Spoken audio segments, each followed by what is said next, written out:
think we have almost everybody back in.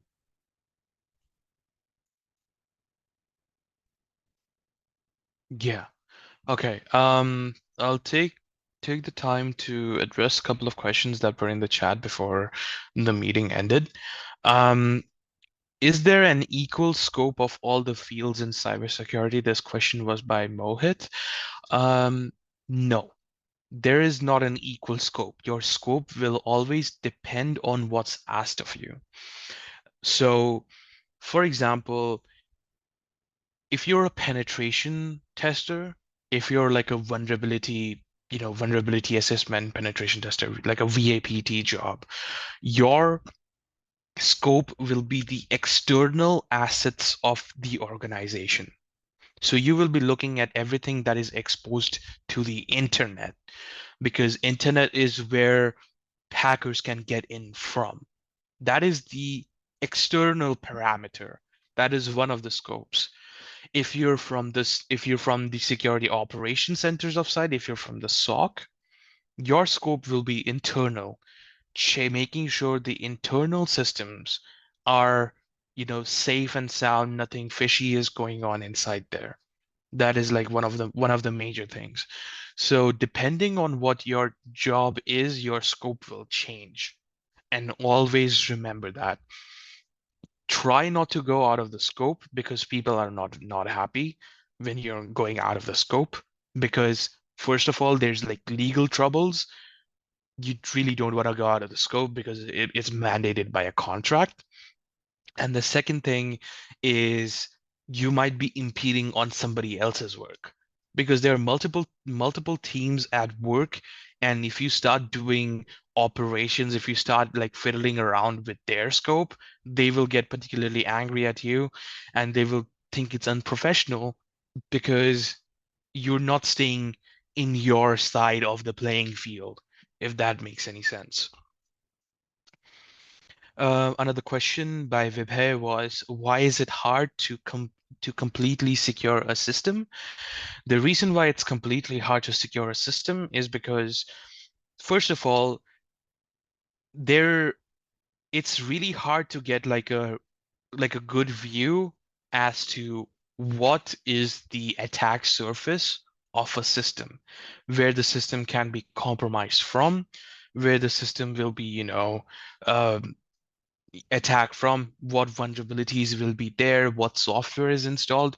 There are multiple factors, and usually people do like a pretty good job and in securing them, that takes care of 90% of the threats.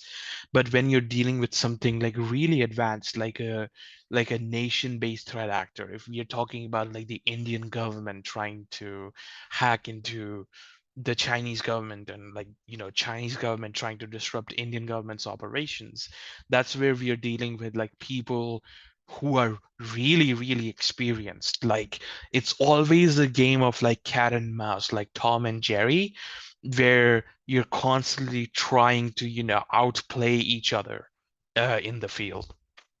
So that's why it's like really hard to completely secure a system. And there's also like this debate where you're like, oh well, if I completely secure a system, that will mean that I won't be able to do half of the things that I want to on the system because it is so restricted. So that's why you also need to like walk like a very thin line between what's usable and what's completely secure. Going on to the team's questions now. How do I stay updated with the latest trends and threads in cybersecurity? Just read the news. There are multiple websites like the Bleeping Computer, the Hacker News. There's cybersecurity subreddits as well, which you can just like go ahead and read and stay updated in that regard. It's not particularly hard to, stay updated and like what's going on in the background because the news, it's public. All you have to do is just read. That's the only thing that's stopping you from, staying updated on what's going on. Simple answer to that. What are the most common tools and software used by cybersecurity professionals? Um, Now, this question has a very big answer, but it depends on what your job is. A lot of the things in this field depend on what particular role that you're filling for. So, for example, if I'm a penetration tester, mine would be like Nmap, um, GoBuster, and then like, Metasploit, stuff like that. For reverse engineering side of things, which is primarily what I do, mine would be like IDA, which makes me look into the assembly code of how the program particularly works and what it does. And then another would be like ProcDot, which basically gives me like information as to what a particular program is doing all over the system. So it's one of those things. Um, if you want to ask like specific, like, hey, what tools will be used in this particular job field, just ask that in the side chat, so in like the Zoom chat, and yeah, should be good. And last question from the team is, how do I choose a specialization within cybersecurity, such as ethical hacking, network security, or digital forensics? It all depends on what you like and what interests you. If you like, you know, challenging yourself, and, you want to hack into a system, you want to make sure that, like, hey, how can I get into the system? What buttons can I press? What tools can I use? And what accesses that I can use to get into a system and take their files in like a legal way? Then ethical hacking would be your thing. If if you're more of like a defensive person, if you're like, hey, I really really want to protect like the network, I really want to protect like everything that's going on, I don't want other people to, just barge in, like hack into the system, then network security might be your thing. Digital forensics, if you like going ahead and like trying to figure out like a puzzle as to like uh, what the hacker has done to the system, what is he doing, how is he doing it, and like what tools did he use, you can go into digital forensics. So it depends on what you like. Always explore like the different subfields, different specialization in cybersecurity, read about it and determine like what sounds good to you. And once something sounds good to you, then start pursuing it. That is basically how you go ahead and try to select a specialization. For me, like figuring out like how malware, viruses, and stuff like that works, what goes on like in the code, it's like a puzzle to figure out. That's why I chose reverse engineering for myself. And the side specialization that I do is cyber threat intelligence, which primarily focuses on what the hacker is doing, what he will do next, who is he collaborating with, what is he posting on like the dark web, stuff like that. That's my interest as well. So that's why I do cyber threat intelligence. It all depends on what specialization you would have in enjoyment in doing, and that's what you stick with.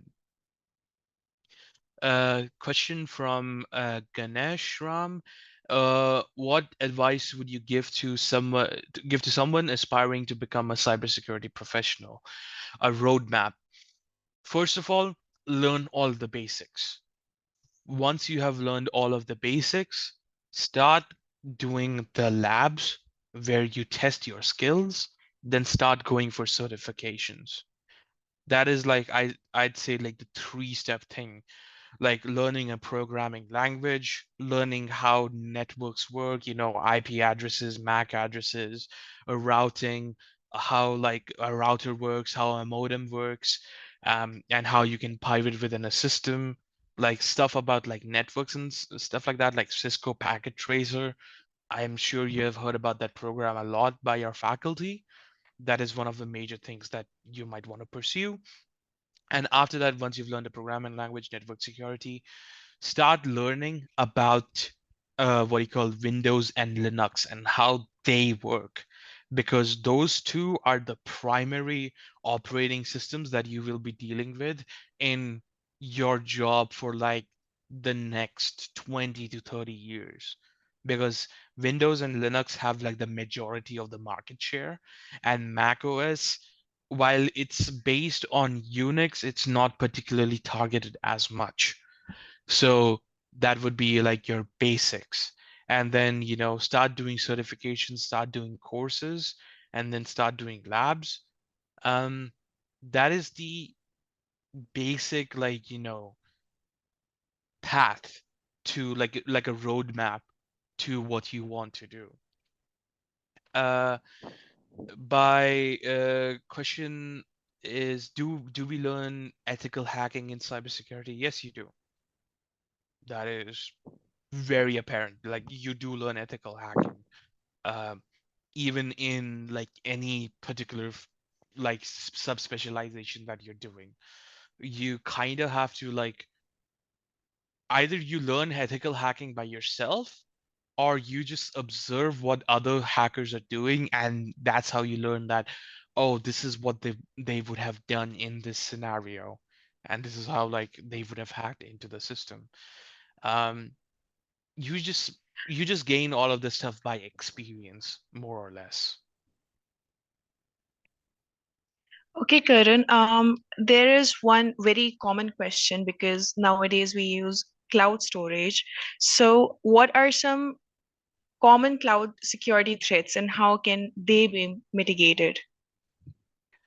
There are two primary threats in terms of cloud-based storage and just like cloud security. One of them first is just not knowing how the platform works. A lot of people will configure cloud things like a cloud services, and they will not have particularly the idea of how its access control works. Like if it requires like a password, who can access it, what particular IPs can access it, and then that becomes like a whole conundrum, is where you're trying to figure out how like a particular service works, and being educated in that department is like really really recommended, because once you know how a cloud platform works, like AWS, Google Cloud Platform, GCP, Azure, like how they work, then you will be able to secure that platform. Second is, a lot of the times people will upload their API keys, like their passwords and stuff like that, over GitHub, not knowing that that is public. API keys are like one of the major things that people struggle with, because developers are like, constantly using API keys to develop products and stuff like that, and they will upload it to GitHub and stuff like that. So um, the hackers will specifically try to find those API keys, and then they will use that API key to get access into your system and then cause all sort of shenanigans. So, basically, we need to have an understanding about the access control and how the working of cloud security actually is. Yeah. Um, yeah. So, next question. You mentioned, and whenever we talk about cybersecurity, one of the significant domains is the legality of cybersecurity. So, what are the ethical considerations and responsibilities that come with working in cybersecurity? Uh, the legal ramifications and just like what the legality that you need to consider is like staying in your scope, not trying to target anything the organization has explicitly told you not to target. Respecting the client scope is like one of the biggest things. Even in like bug bounty programs and stuff like that, you really need to make sure that you're allowed to test for bug bounty in that particular scope. So that's why whenever you read into bug bounty programs, they will definitely have like a paragraph explaining everything about like what you can target and what you cannot target. That's one of the things.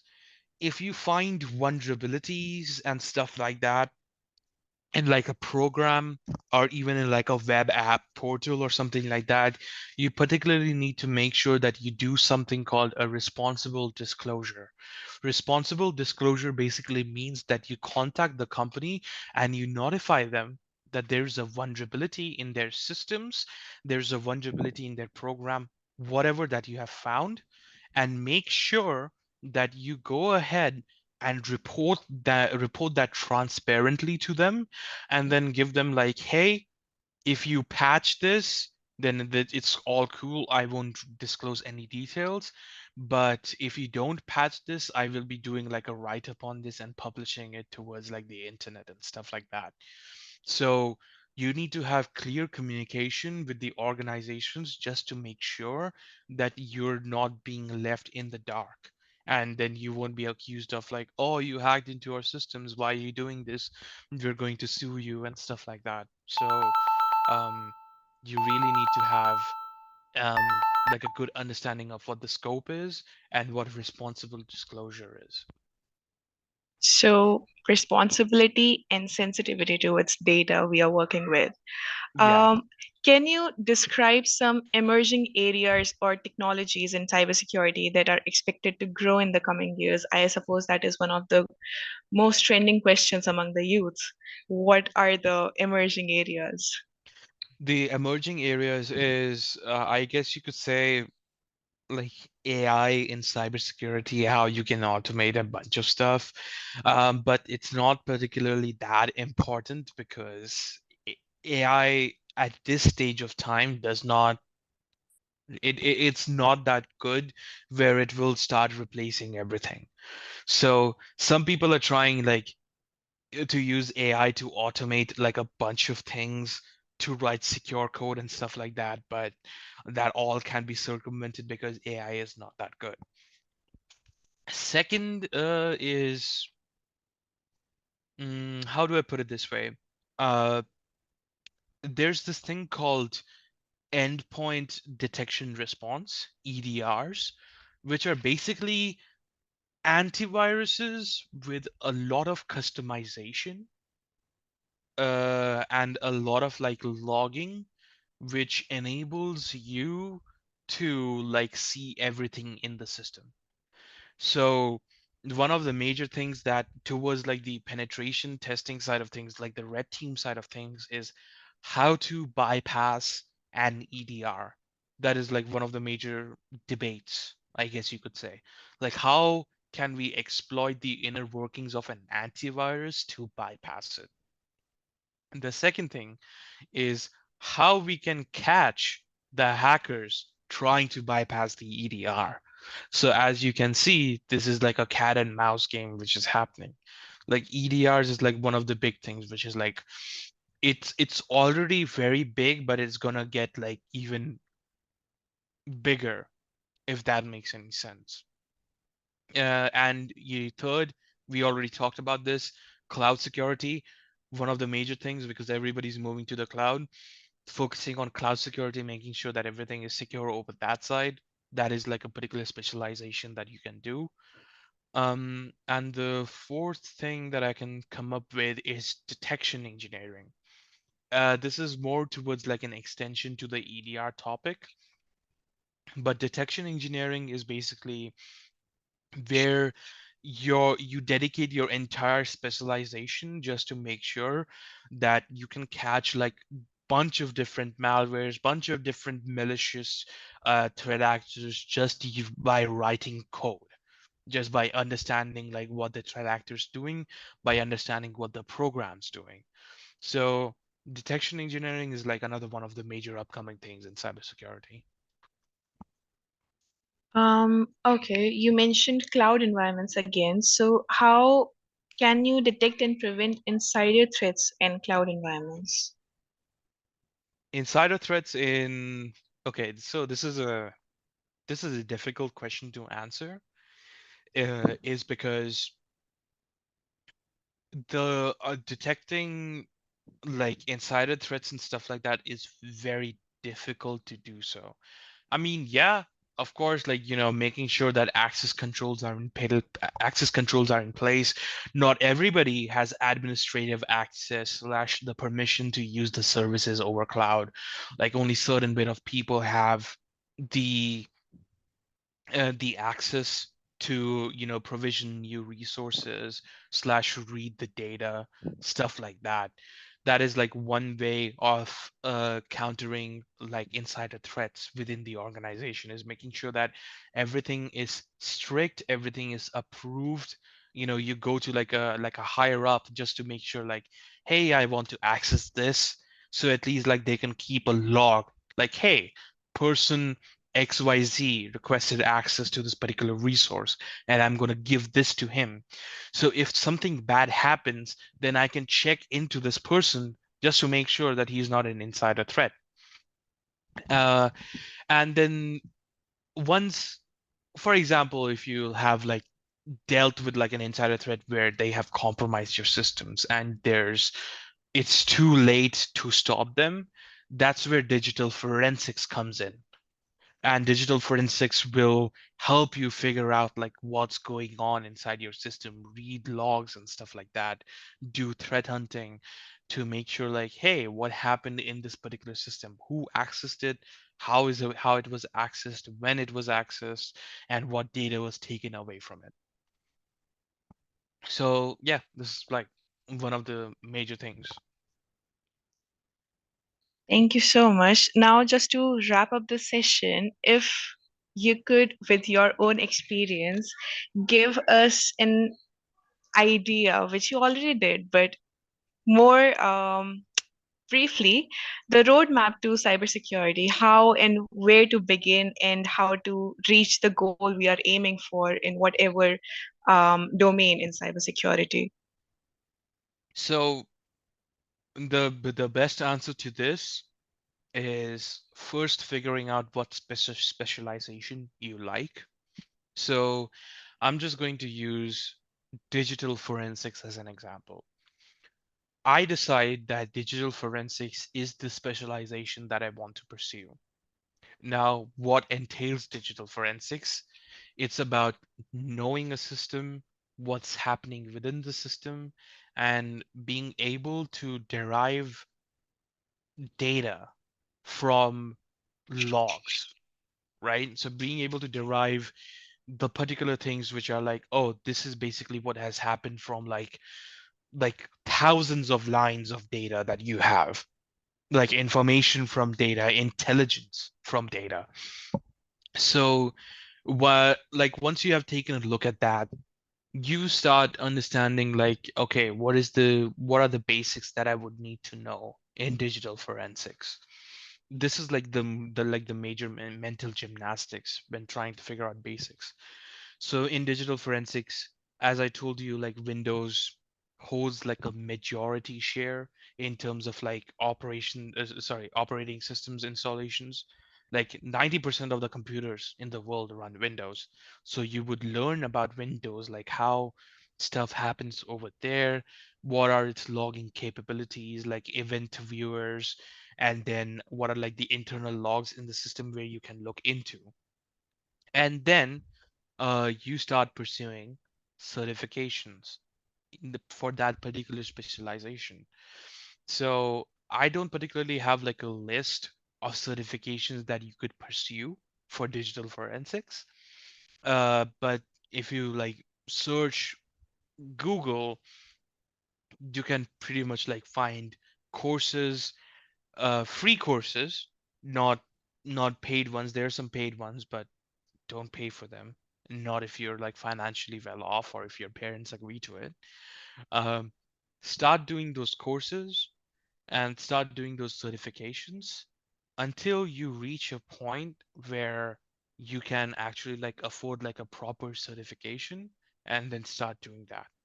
So that would be like a roadmap for you to go ahead. Like that would be like the curve that you have to take to pursue digital forensics to like the full extent. And this can depend from each and every other field. Sorry, each and every other subfield that there is in cybersecurity. So not a definite answer. I'll give people like my email so they can answer, so they can ask me more details about the specialization that they want to do. So I can answer in more detail as to like what they want. Yeah, sure. Why don't you post your email in the chat box so the participants can have access to it? Yep, I'll do that. To meeting group chat.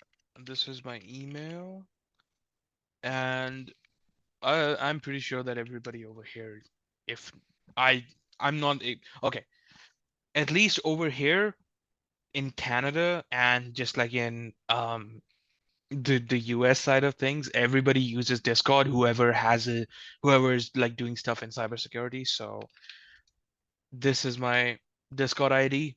Add me over there. Ask any questions that you have to. Go ahead, go to town. I will be happy to answer all of them. Well, thank you so much for making time and answering these questions, Karan. I suppose we should wrap up the session. I'm sure your answers have been of great help for the participants aspiring to enter the field of cybersecurity.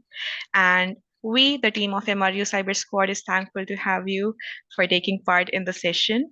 Thank you so much. No issues. Hold on. Before we wrap up the meeting, there's another question.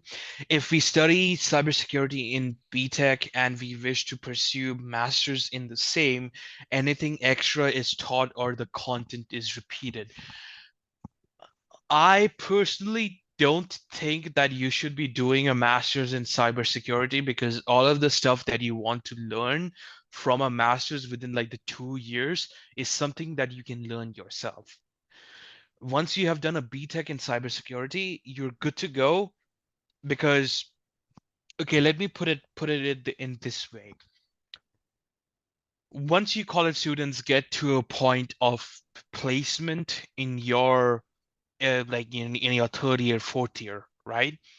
If you're not able to get a cybersecurity job, don't be don't be stressed. Don't be demoralized that you were not able to get a cybersecurity job because usually uh like the HR people who are looking into people like hiring like what do you call security professionals, they're looking for experienced people because that's what's in demand and stuff like that. Nobody really wants to train, but they want experienced people. This is like the conundrum that you find yourself in, basically.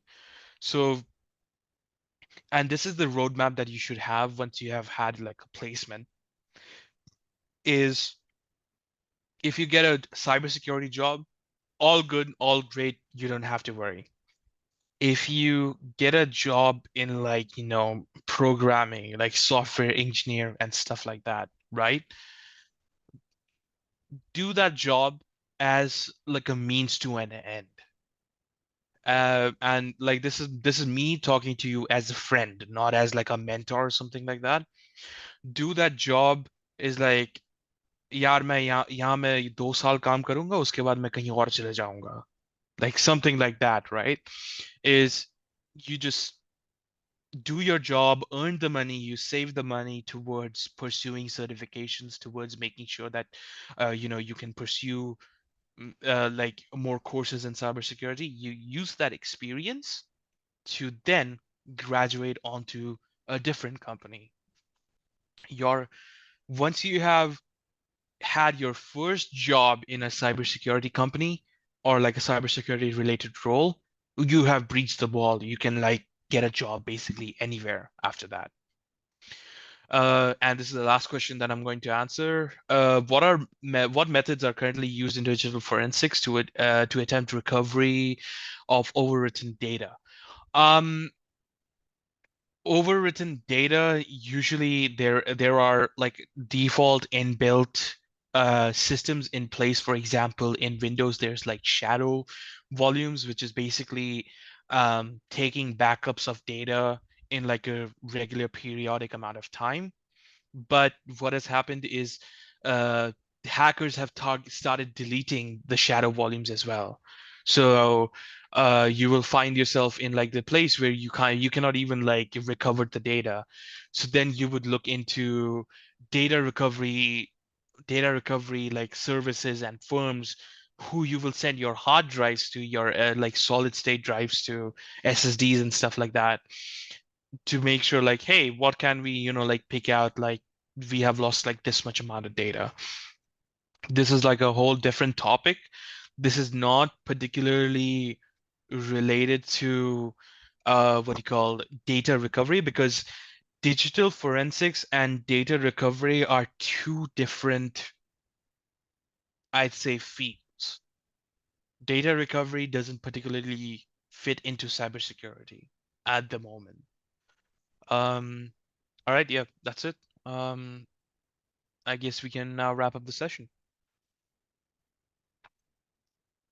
All right, then. Anyone who has any more questions can connect with Karan on the given credentials, the email, and the Discord. And with that, let's wrap up the session. So, thank you, Karan, All for right, then. joining us. Ciao. First question that we have is, what is cybersecurity and what is important? So first of all, cybersecurity, for those who are uninitiated, um, it is the field of protecting the infrastructure, the cyber infrastructure, for example, servers, computers, anything that connects to it, internet, the protection of it from unauthorized access, hackers, script kiddies. That is the main goal slash, I guess you could say the definition of cybersecurity. And you would ask yourself, why is it important?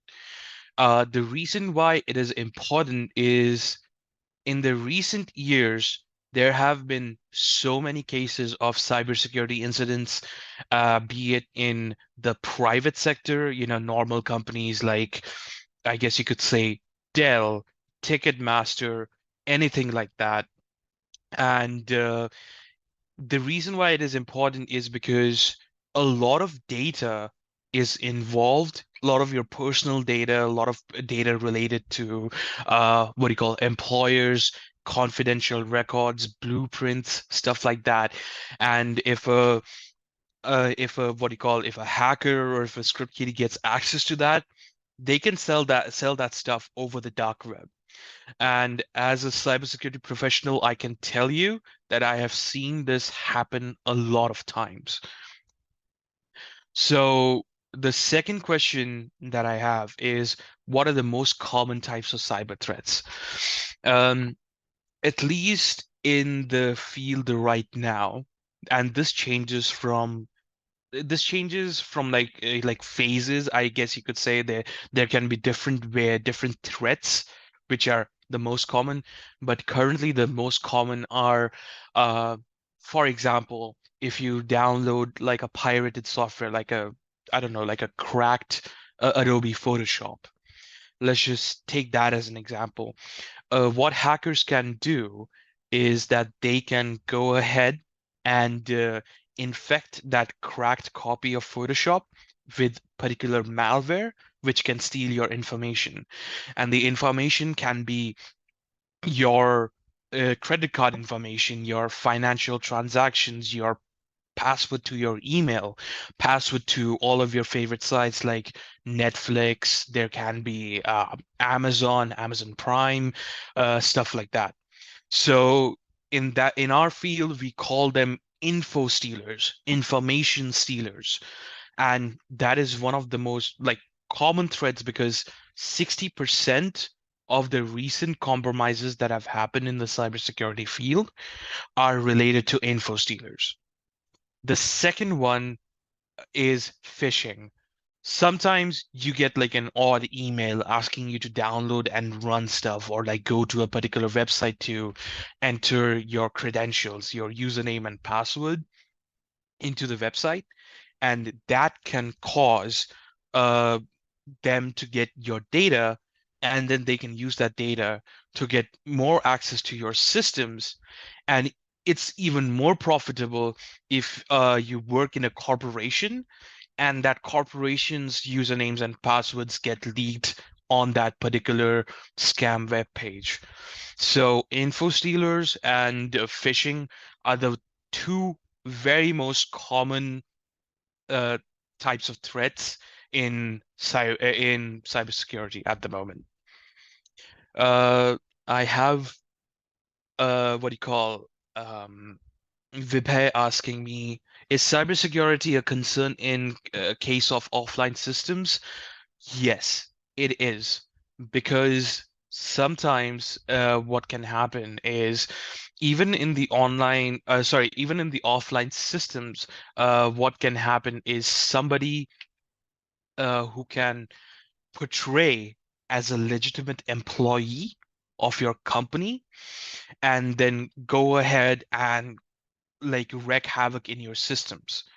So they can like bring like a USB stick with like a worm, which is like a self-propagating malware, and then they can, infect all of the systems inside, even if they're offline, even if they're like, gate kept from like a from the internet, basically. So even in offline systems, it can be the case where updating it and just making sure that everything is good to go, updated, ready is always it's basically always like a thing because while instances of these are very low, very like low, as in like you could say that it happens rarely, but there is still a chance. And I personally think that you should focus on it, even if they're like offline systems. Um, okay, what is threat hunting? Threat hunting, this question's from Mohit, by the way. Um, Threat hunting is basically trying to find instances of like a hacker or a threat actor. That's what we call it in the industry. A threat actor is in your systems. Be it using checking for logs in like a myriad of like different services, for example, web servers, your Windows logs, stuff like that, or even searching for what you call indicators of compromise, like connections from IPs, any particular files that have been observed, and usually threat hunting happens in the system itself, but there's a different version of threat hunting as well, which is called intelligence-based threat hunting, which you take the information that you have slash that has been given to you, and you go to the internet just to check what you can find regarding that particular hacker and what they're doing. That's like one of like the major cases of threat hunting is to see where we have been affected and see what other stuff can be affected and how we can prevent it. Another question, do I need to know programming to get started in cybersecurity? Yes. I personally think picking up a language like C or Python is like a really good step of going ahead and like learning it so at least you can make scripts, make programs which make your job easier. You won't use it every day, but at least it's appreciable that you have that knowledge just in case if you need something, um, something fixed or something automated or something like that. Um, and I'd say the other question is which programming languages are most useful in cybersecurity? Um, Honestly, there is no guaranteed answer for this because any programming language that can achieve the goal that you want is fine enough. Um, More like, knowing programming languages and just how they work, that becomes like way too much advanced. That will be helpful in reverse engineering. I will touch on the reverse engineering concept later. Um, Vidhay asks, what could one do if his system is affected? I In that scenario, what you can do is first of all disconnect your laptop or your computer from the internet, and then get another machine where you can like put what do you call like antivirus scanning software like Malwarebytes or even like Kaspersky or something like that into the pen drive, and then you insert it into your laptop or whichever system has been infected, and just go ahead and scan the entire system for any sort of like viruses that you have. That is the best case thing that you can do.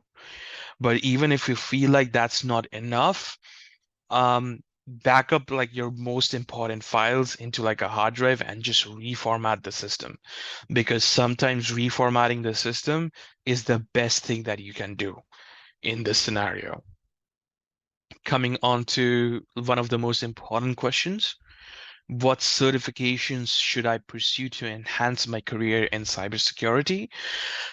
Personally, I feel like you should be pursuing basic certifications like if you have heard about CompTIA, their A plus, their Sec plus, their Network plus. Those certifications give you a lot of insight into what is like the base, I guess you could say. Um, what is like the core concepts that you need to learn to advance to like a like a better stage. So once you have learned all those certificates, you have practiced everything in that department, then you can go do some specific certifications like uh, OSCP, like related to offensive security, do some certifications related to blue teaming, and do some certifications related to red teaming. It always depends what you want to do specifically in cybersecurity. Um, Next question that I have is a degree in cybersecurity necessary to find a job in the field? Uh, Not really, but, and this is a huge but, um, in India, or at least in like countries where everything is like so cutthroat and competitive, everybody's, going to placements and you have like a lot of competition. Having a degree in cybersecurity is definitely helpful because it will prove that you already know the basic concepts of what is going on. So that's why having a degree is really, really good. Um, and for like another one of the major questions that I have from the team is, how do I gain practical experience if I'm just starting out? Uh, Practical experience, start doing labs. If you search for cybersecurity based labs, they will give you a virtual environment, like a pretend environment where you can practice your own skills, regarding penetration testing, regarding reverse engineering, regarding threat hunting, regarding data forensics, stuff like that.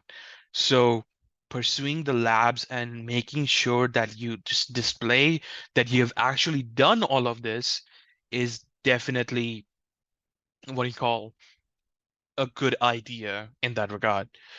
Um, Vibhay asks how to know if your system is affected. Um, Honestly, there is no definite answer for this, but the usual way of knowing that if your system has been infected is checking for like unusual processes in like your task manager. Like open that, see if you're like, oh, I don't recognize this process. I don't remember installing this stuff, and this stuff is like running constantly and is using a lot of my computer resources like RAM, like CPU, like GPU. You could be probably infected by a crypto miner, something like that. And uh, yeah, basically just check if anything is like, unusual with your system you don't remember happening. That would be the best way of doing it. Um, uh, the question from the team is what are the entry-level job roles in cybersecurity and what do they entail? I say entry level is, it depends on who you ask. So entry level would be like being in a security operations center where you constantly monitor the systems for any unusual stuff. Like there will be a platform which will alert you, like, hey, we observed this is happening. Please don't do that. And you're basically, your job will be to uh, triage. I'm not sure how to spell the word, but basically just to check as to like why this is happening, where this is happening, how this is happening, and who is doing this. These four questions are like the general gist of it, and you need to make sure that all of these four things are normal, and if anything is like malicious in nature, you gotta basically tell your superiors or tell the people who own the systems, like, hey, you really need to fix this. Also, hold on, the meeting's going to end in 1 minute. Let me fix that stuff.